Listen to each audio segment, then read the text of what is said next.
How does digitization affect an industry? And how does digitization affect the places in which the industries are organized and the spatial relations between those places?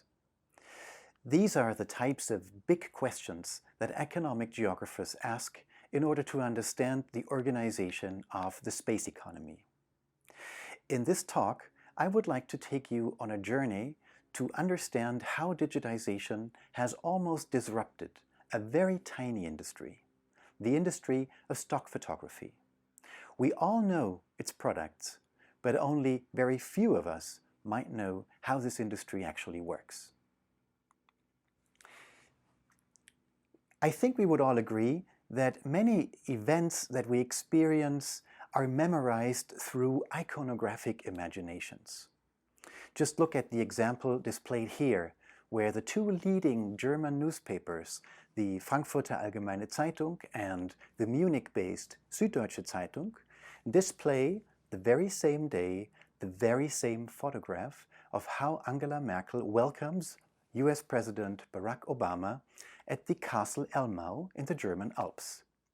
What a scenery! And see a US president obviously sitting in a very relaxed way and enjoying a conversation with German Chancellor, who equally seems to familiarize in this situation. Now imagine that hundreds of media reporters and photographers were around and that maybe thousands of photographs were shot that very same day. So how is it that exactly this photograph makes a global journey through the news? The same photograph was also posted through CNN in the US. So, acknowledging this fact that images are so important in communication today, we would of course immediately agree with the following statement of Michael Frendo, the president of Malta's Foreign Affairs Commission, when he welcomed a global community of picture agencies on a global conference in Malta. Every good politician knows that a picture in a newspaper front page is worth many speeches and much printed text. The story is in the picture, and a picture is easily and quickly seen and absorbed. An article or a reported story without a picture is often skimmed over by the reader, and all the effort is often lost. We live in a society of images. How could we more agree? But how then can we account for the following empirical reality? The market for stock photography has not grown any in the last 20 years. It is a much neglected market, very small. If you look at the figure in 1990, where we see global revenues of only $2 billion US, we see that many not so large companies in the world today easily earn $2 billion alone. So the market is not very big. But also please note that this market hasn't grown in all those many years since 1990. And in a survey that I conducted on the global industry, a first ever global survey on the industry, I actually came up with a more precise estimate of this value, and it is really not significantly much higher. So here is the puzzle. We all appreciate the product, and we increasingly consume images and photography in the media of today. And at the same time, the industry that produces these products hasn't grown for many years. So in the remaining time for this talk, I would like to address a few aspects in this. First, I would like to tell you how digitization really changed the industry and how the industry actually works. I will then go on and demonstrate that this new digitization has brought such an amount of disruptive changes to the players that we see a new social division of labor that translates into a new spatial division of labor. And I will close this talk by discussing the global scale of this industry and show how digitization has actually given rise to a boost of network growth and a global interconnection within the industry, and how markets and regions in this global market have managed to step up the value chain and increasingly capture more value in this chain. So let us first look at what this market really is about. Stock photography can be briefly defined as the business of licensing pre-produced visual content for specific commercial uses. So we would immediately think of those users. First of all, we have newspapers, magazines, publishers, advertising agencies, corporate publishing, and all the other media companies that actually need visual content in order to sell their services. On the other hand, and that's also very trivial, we need the creators. We need photographers, illustrators, filmmakers who produce footage, for example. And in between those, the basic creative supply and the demand, we see what is called the stock photography market. Picture agencies, or also called picture libraries, are those businesses who actually connect the two parties, who engage in contractual relations with photographers through which they are entitled to sell usage rights in copyright-protected content to those users. Now, of course, the history of this industry is interesting and could fill an entire talk on itself, but I would really like to keep it very short and very grossly distinguish three periods in the evolution of the industry. Stock photography, of course, is bound in its historical emergence to the invention of photography in 1848. This is when, in parallel, in France as well as in Great Britain, photography was first developed. Now, during time, over the decades, of course, photography got archived.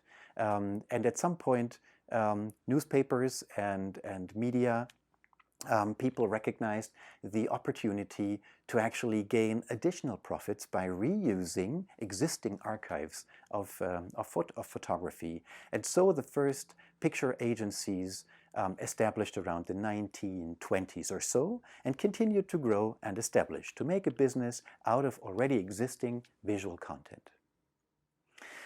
In 1973, and this is where we come to the second stage, we see the oil crisis and a major economic downturn and recession in many parts of the world. Now, that recession implied that the entire advertising business experienced great budget cuts and really had to find alternative ways in order to offer more economic, more inexpensive advertising. So rather than assigning photographers to have photographic content exclusively produced in shootings, which was very costly and still is costly, advertising agencies started to do their research in the picture archives and tried to retrieve creative content that they could, in a much more inexpensive way, access and use. So the first division of labor occurred in the 1970s, and it basically allowed agencies to specialize either in editorial stock, the topical news, the political, the sports, the cultural events that happen every day around the world, or to specialize in what is called commercial stock photography. That's the creative content, the high-quality premium photography used for fashion and for design and for other uses.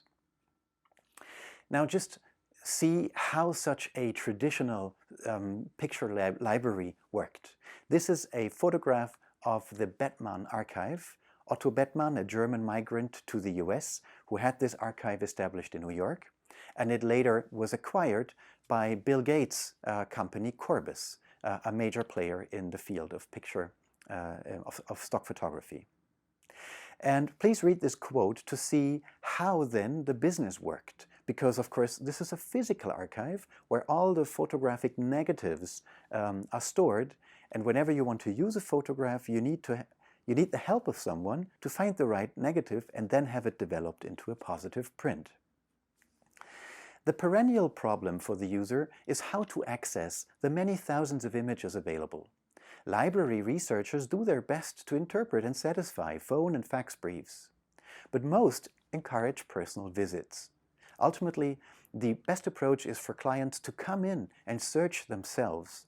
They have something in mind about what they're looking for, and the search may spark off other ideas too, says Harold Harris, director of CIFA. CIFA, the then most famous German picture library, known for its premium content in creative photography. So I use this quote to awake an illustration or an imagination of the fact that this was a physical business. You either depended on the archive expert to retrieve a photograph on your request, or you went there and were shown photos in order to see what best fits your needs. It's a physical business bound to geographic locations with only limited reach. Now, in the 1990s, when digitization loomed, in 1994, for example, that was the first global football championship, World Football Championship, where digital cameras were used to produce digital photography. And it was the first time that the photographs of the final played immediately were reprinted in the journals because they were so easily distributed around the world. So digital photography as a technology existed. And exactly in that moment, Sal Schwell, the then president of the British Association of Picture Libraries and Archives, in public stated that I cannot understand why any picture library can consider going online. Now, the very same year, 1995, that statement was made by a representative of the incumbents in the industry, the very same year the Getty family establishes its own business as a new big player in the field, Getty Images. Established in 1995, and they managed in only 4 years to come up with their first e-commerce sales. And see how, since 1998 until 2004, in only 6 years, Getty Images managed to transform the entire business from a physical to a digital business. In 2004, 90% of global revenues of Getty Images were actually gained from digital e-commerce sales. So I think it is a dramatic example to see how the incumbents in an industry did not really anticipate the changes that were about to come, and how new players that had never been in the industry actually recognized new opportunities in digital photography and established in the field. So Getty Images, of course, went on a journey of mergers and acquisitions. They grew very rapidly. Again, founded in 1995 by taking over Tony Stone, a world-famous creative stock agency, and then entering a NASDAQ and leaving a trace of all their financial transactions until 2007, when they left NASDAQ because they were sold to a private hedge fund. We can see the journey that Getty took in taking over all the established high-quality incumbents of the industry, until finally being the world-leading #1 in the global picture trade. Please note that also Bill Gates saw opportunities in owning usage rights in photographic content and established a private company called Corbis, also world famous, but actually sold in 2016 to another competitor from China. So the business really concentrated very strongly on the new players. The new players took control of the industry, and the old were simply acquired or disappeared. Now, what does it look like today? You no longer go into a physical archive where you depend on an individual to help you find a negative in some of these drawers. Instead, you just access this web page, which is the entry website of Getty Images in Germany, and you just, fill in your search term, and you're given thousands and thousands of hits. And so you can screen and search the archive all on your own with no additional need for expert help. Although this is an old quote from 2005 in one of my first studies I did on the industry, I think it's interesting to reread it today. This is what a picture editor actually said because the reason for preferring the new digital age of photo search. That person said, "In the past, we sometimes had only 2 to 3 hours just to get a picture, and there was nothing left but Munich. That does mean there was only 3 hours time to have a picture ready for print of the magazine or the newspaper, and they could only turn to local picture agencies in the city of Munich because the picture had to be delivered physically by a service, and then it had to be developed. So How could we ever access a Hamburg-based or a Frankfurt or Berlin-based picture library? It would have been impossible in terms of the shipping of the photograph. So in the past, you had to work with the books and not with a screen. The screen is interactive, the book is just, the book. Today, I find it pleasant because it's faster and because it's easier. There are no longer editors who slur images. I prefer the digitized world because I can delete the picture from my computer and the issue is done for me, and I can turn to the next project. So that's many years ago, and of course today, maybe some of you, the audience, are already digital natives. You might wonder about this weird history of how the business actually operated in physical terms then. So we see a lot of disruption here, and it is actually what brought the third stage in the evolution of the industry, a field shakeout. I call it field shakeout because many of the incumbent, well-established premium picture agencies disappeared or were simply acquired by the new players, Getty Images, Corbis, and others. I then observed that there were also new establishments of smaller and younger picture libraries that already were digital natives, that established after 1995, and that were established upon the use and availability of digital business models. And due to many, actually hundreds of interviews I and my group carried out in the last 10 years, we learned that these agencies may be specialized in different activities, and maybe that there is an additional division of labor. So from the interviews, I took this preliminary finding, and I wanted to more rigorously assess whether there is a real change in the industry regarding the divisions of labor and the specializations and the collaboration between different value stages. So what I did was to carry out a network survey on the German industry in 2005. So I looked at all the picture agencies, and you see them displayed here. Every node is a picture agency in Germany, and they are interconnected through linkages. And these linkages indicate that an agency has an agreement with another agency to distribute their content also to own customers. And this is a novelty, and in the beginning I really could not understand it. I thought, why would an agency let its content to a competitor in the same market to have that competitor also sell this content?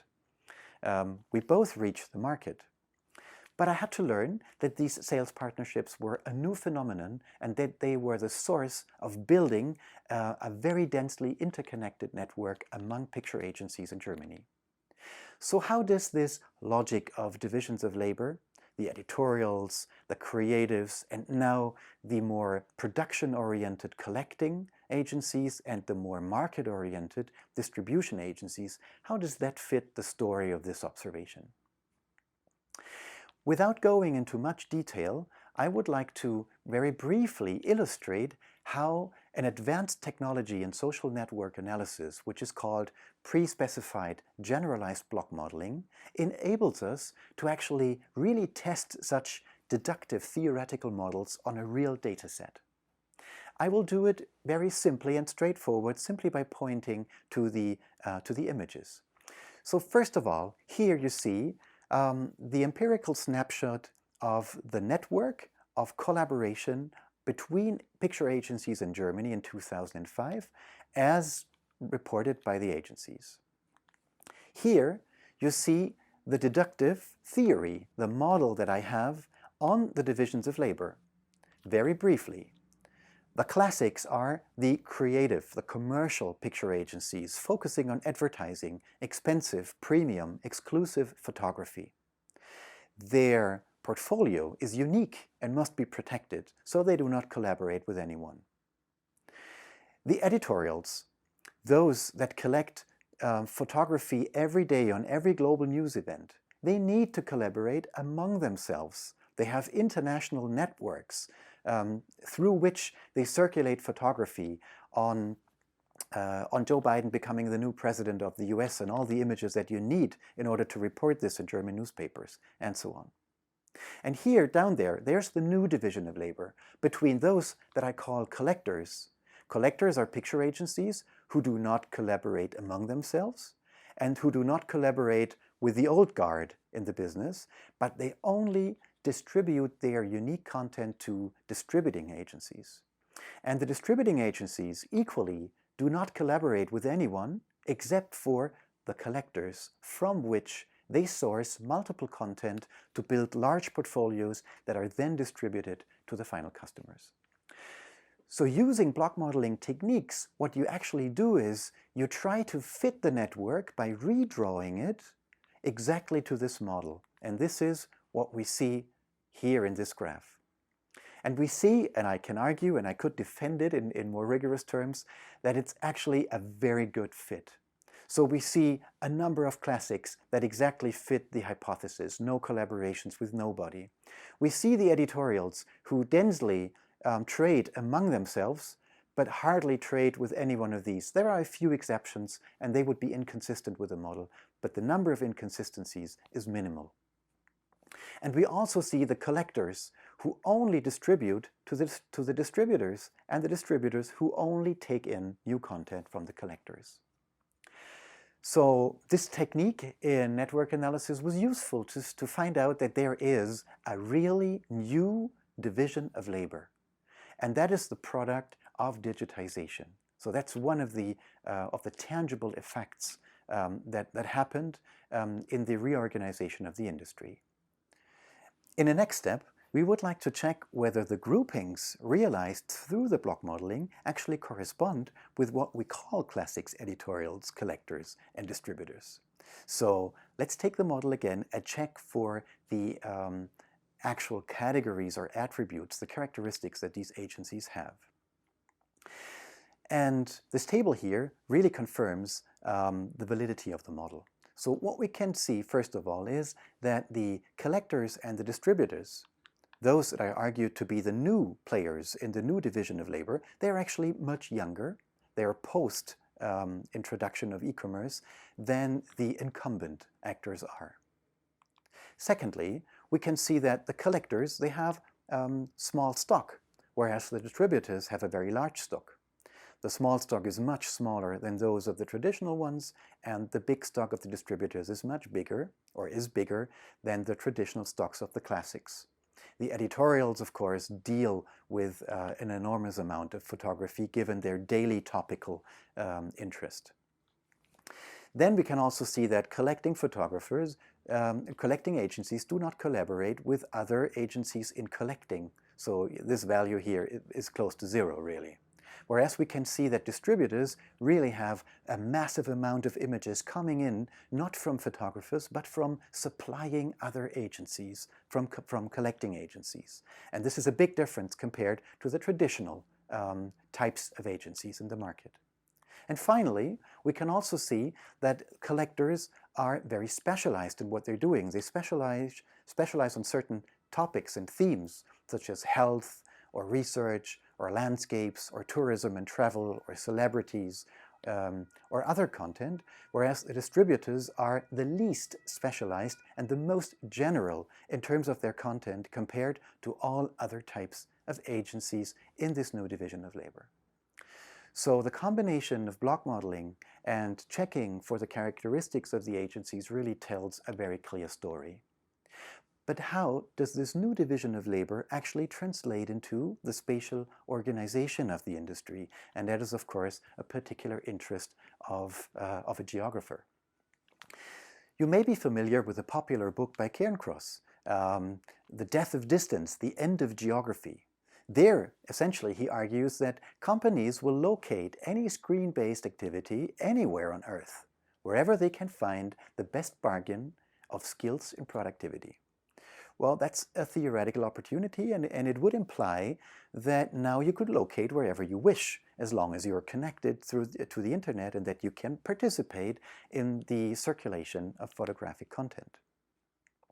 Interestingly, and please note this, I had an interview with an image user in Munich, and I asked that picture editor what the most important picture agencies were that supplied them with content. And we were talking about one in particular, the most important one.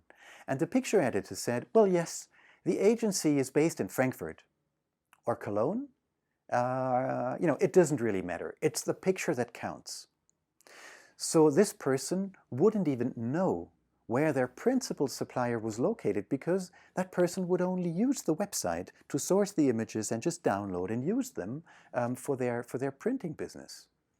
In reality, it turned out in the end that this client was located in Munich and that the picture agency was actually also located in Munich. Now that's surprising. So on the one hand, it doesn't matter where they're located. On the other hand, we see that the reality really proves this, because the clients don't even know really where the location of their provider is. But then it turns out in material geographies that they're co-located only a few kilometers away. That's an interesting story. So if we look at the locational geography of the picture stock photography business in Germany, we see that 75% of all the picture agencies in Germany, more than 200 at the time, were located in only the 5 principal metropolitan regions of Munich, of Frankfurt and the Rhine-Main area, of Cologne, Hamburg and Berlin. So, of course, the media business is an urban business, and so the picture agencies were closely located to that businesses. Also, most photographers have their offices in the big cities. So that's the traditional story. If you take the US, for example, more than 80% of all the picture editors employed in the US are employed in metropolitan areas. And in Europe, for example, half of all the many hundred picture agencies that currently exist in Europe are concentrated on only 11 cities within the European continent. So it's quite a clustered, urbanized, concentrated geography. But what happened during the process of digitization? We looked at the history of the foundations of German picture agencies and distinguished 2 periods. The period before the advent or the establishment of e-commerce and after the establishment of e-commerce. In fact, 1996 was the year where Pioneer Photodisc introduced the first online image library in the global stock photography market. So if you like, we have digital immigrants on the left and digital natives on the right. Now, the figures speak a clear language. We can see that only roughly a quarter of all picture agencies in Germany were located outside the 5 metropolitan regions if they were established before the advent of e-commerce. Whereas since 1997, half of all the new picture agencies that actually were established outside the metropolitan regions.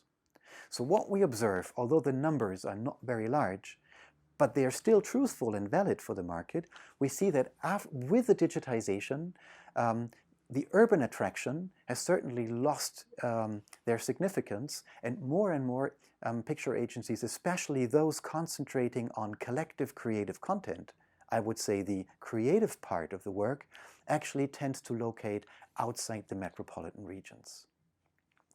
This is a finding it sounds weird to geographers, because geographers embrace the idea that cities and metropolitan regions are the unique places for creativity and innovation. And the last 20 years have told a very one-sided story about these places of creativity. But really this finding connects with other case studies that we see in other areas of creative industries. For example, in music, in film, in comic books, in mangas, and in the case of journalism. This brought colleagues of mine to come up with a new metaphor, the metaphor of the neo-artisan. Artisan, because these creative workers, they are creative, they manufacture visual ideas, stories, creative content, movies, and so on. And they can do that, they enjoy the leeway to do that anywhere on Earth where they feel they could work creatively and where they can connect to the internet and therefore deliver their work. Neo, because the new mobility, the global mobility, the release from the need to be co-located in a metropolitan area, that is something that Northcliffe and Randus labeled the neo-artisan geographies. And I would argue that the stock photography market, as small as it is, really evidences the fact that this is a new opportunity to work geographically in a geographically distributed way, and still being connected and able to have highly divided work brought together in the end.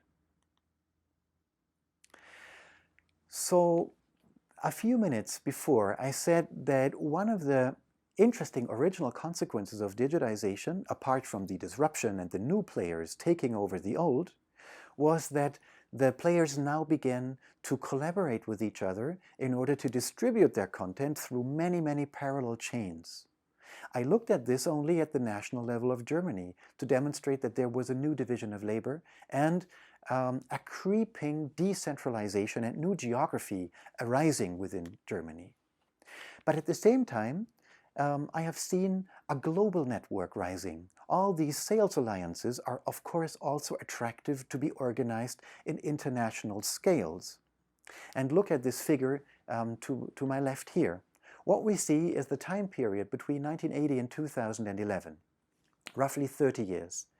So you see that after the introduction of e-commerce and digital trade, after 1996, we see an explosive, steep rise in the number of sales alliances, of contractual collaborations between picture agencies to sell their content, whereas the number of picture agencies has only moderately increased in a rather stable way.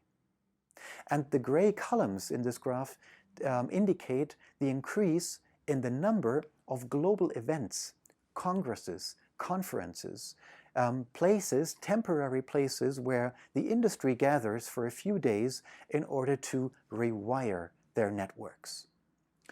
So here I establish an association between, on the one hand, the trend of a global densification of contractual relations between picture agencies, and on the other hand, the necessity to create physical spaces, temporary proximity, at which these networks can be wired, can be done and undone.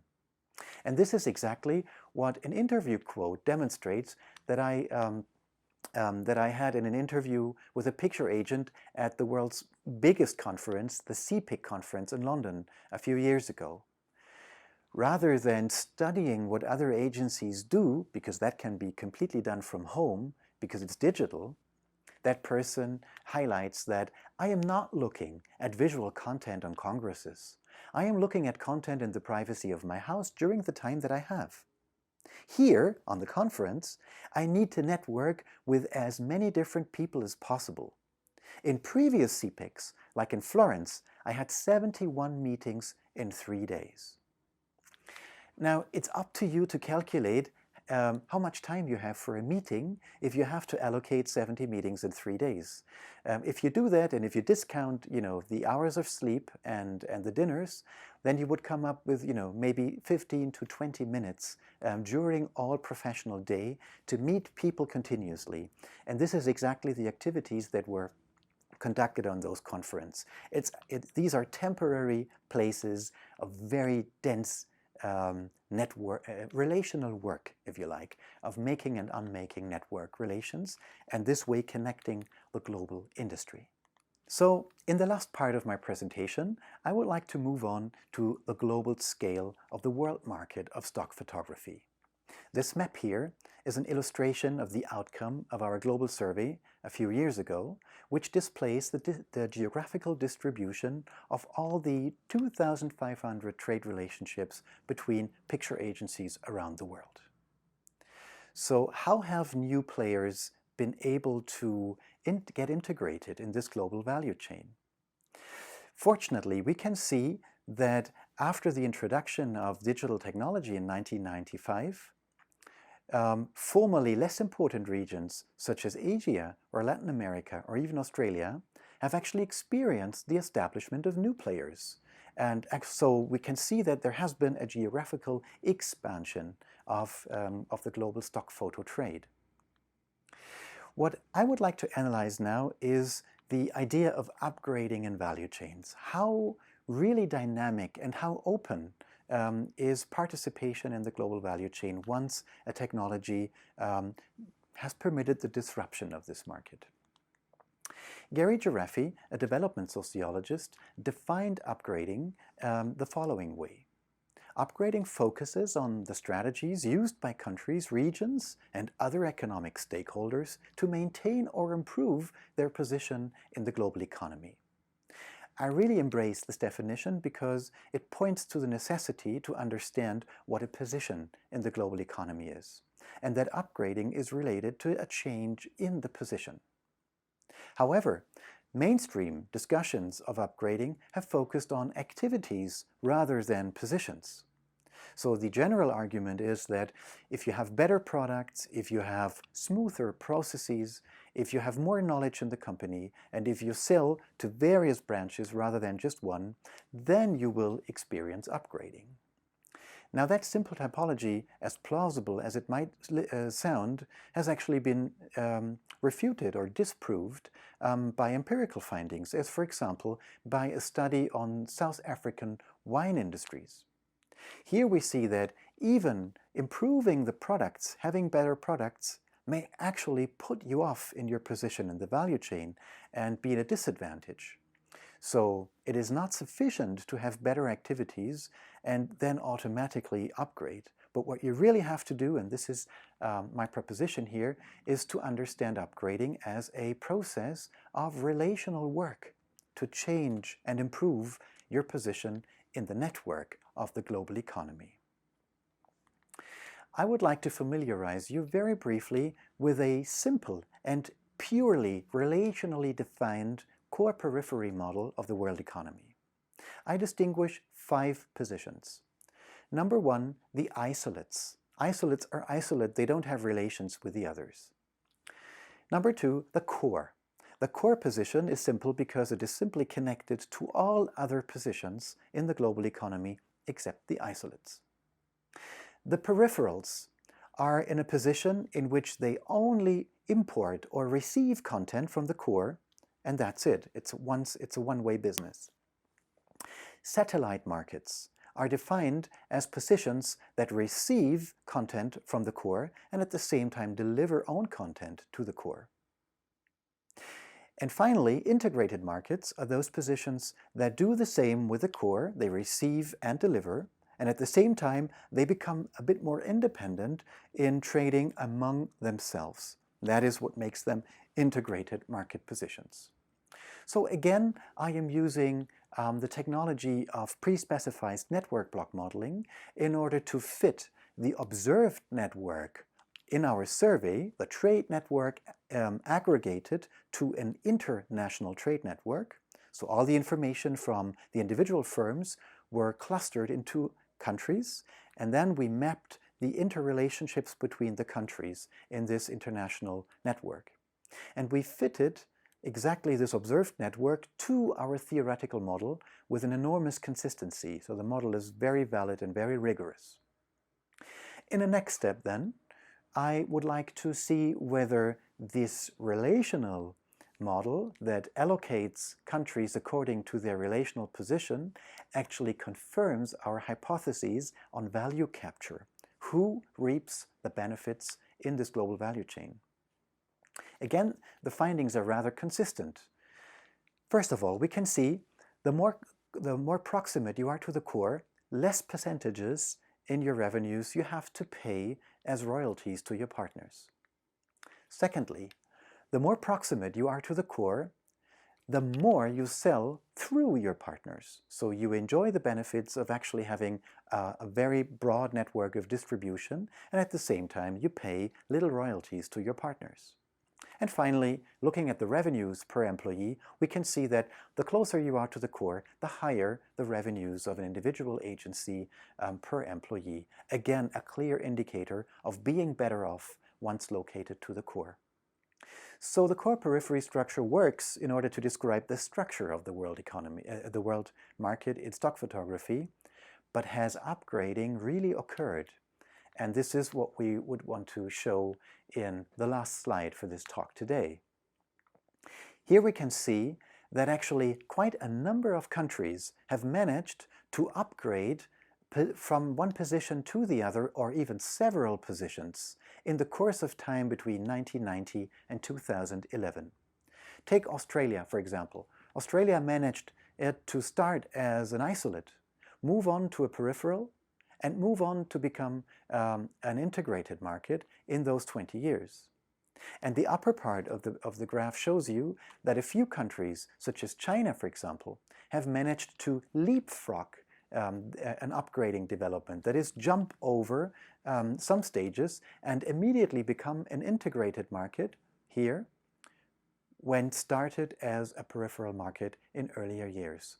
So yes, there has been quite a number of countries that have upgraded, but actually hardly any country has made it to the core markets. So it seems to be much more difficult to actually really form part of the core markets in this global core periphery model. I would like to conclude this presentation. First, I have shown you an interesting paradox. We live in a visual world.